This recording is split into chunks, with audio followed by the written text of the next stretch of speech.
മലയാളികൾ ആവേശത്തോടെ കാത്തിരുന്ന Empuraan first day first show പ്രേക്ഷകർക്കൊപ്പം കാണുമെന്ന് നടൻ മോഹൻലാൽ മുംബൈയിൽ വെച്ച് നടന്ന എമ്പുരാൻ ഐമാക്സ് ട്രെയിലർ റിലീസ് ഇവന്റിൽ സംസാരിക്കവെയാണ് മോഹൻലാൽ ഇക്കാര്യം പറഞ്ഞത്. കഴിഞ്ഞ 47 വർഷമായി ഇൻഡസ്ട്രിയിലുള്ള ആളാണ് ഞാൻ.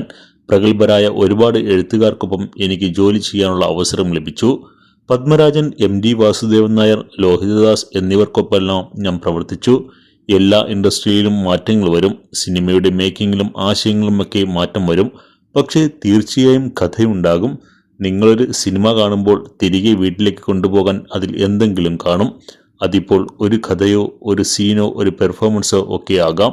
ഒരു എന്റർടൈൻ ചെയ്യുക എന്നത് അത്ര എളുപ്പമുള്ള കാര്യമല്ല. ആളുകൾക്ക് അതിലെ എല്ലാം ഇഷ്ടപ്പെടണം. പാട്ട്, കഥ, അഭിനയം, അങ്ങനെ എല്ലാം.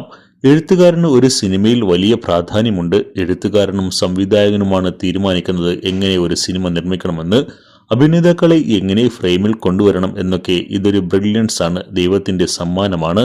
ഇന്ത്യയിലെ തന്നെ ഏറ്റവും വലിയ സംവിധായകരിൽ ഒരാളാണ് പൃഥ്വിരാജ് എന്ന് പലപ്പോഴും ഞാൻ പറഞ്ഞിട്ടുള്ള കാര്യമാണ്. ഊണിലും ഉറക്കത്തിലും ശ്വസിക്കുമ്പോഴുമെല്ലാം പൃഥ്വിക്ക് സിനിമയെന്ന വിചാരമേ ഉള്ളൂ. അതില്ലെങ്കിൽ നല്ല വികൃതിയുള്ള ആളാണ് പൃഥ്വി. എമ്പുരാൻ പോലെ ഒരു സിനിമ ചെയ്യുക എന്നത് അത്ര എളുപ്പമുള്ള കാര്യമില്ല. റിയൽ പാൻ ഇന്ത്യൻ ചിത്രമാണിത്. വർഷങ്ങൾക്ക് മുമ്പ് കാലാപാനി എന്നൊരു പാൻ ഇന്ത്യൻ ചിത്രം ഞങ്ങൾ ചെയ്തിരുന്നു.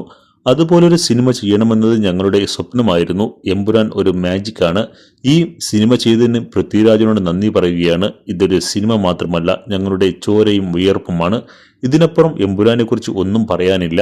കാരണം ഞങ്ങളുടെ സിനിമ നിങ്ങളോട് സംസാരിക്കും. കേരളം ഒരു ചെറിയ ഇൻഡസ്ട്രിയാണ്, പക്ഷേ ഞങ്ങൾ ഒരുപാട് കാര്യങ്ങൾ ചെയ്തിട്ടുണ്ട്. സിനിമയ്ക്ക് പ്രേക്ഷകർ നൽകിയിരിക്കുന്ന പിന്തുണ വളരെ വലുതാണ്. അവർ എമ്പുരാനായി കാത്തിരിക്കുകയാണ്. എല്ലാവരോടും നന്ദി. ഇതൊരു മാജിക് ആണ്. ബാക്കിയെല്ലാം ദൈവം തീരുമാനിക്കട്ടെ. എന്നാൽ ഈ മാസം 27-ന് രാവിലെ കൊച്ചിയിൽ ആദ്യ ഷോയ്ക്ക് പ്രേക്ഷകർക്കൊപ്പം സിനിമ കാണാൻ താനും ഉണ്ടാവുമെന്ന് അദ്ദേഹം വെളിപ്പെടുത്തി.